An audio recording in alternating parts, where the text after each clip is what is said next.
పుదీనా పచ్చడి ఎలా చేసుకుందాం చూద్దాం.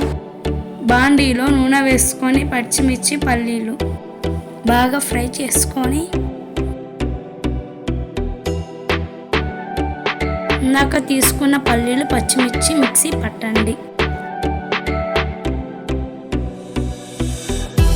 నూనెలో కోసి పెట్టుకున్న టమాటాలు వేసి బాగా మగ్గిద్దాం. టమాటాలు మగ్గిన తర్వాత కడిగి పెట్టుకున్న పుదీనా కొత్తిమీర వేసుకుందాం.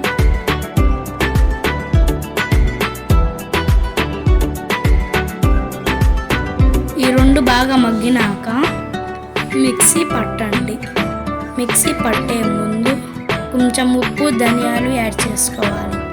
చిన్నులపై కూడా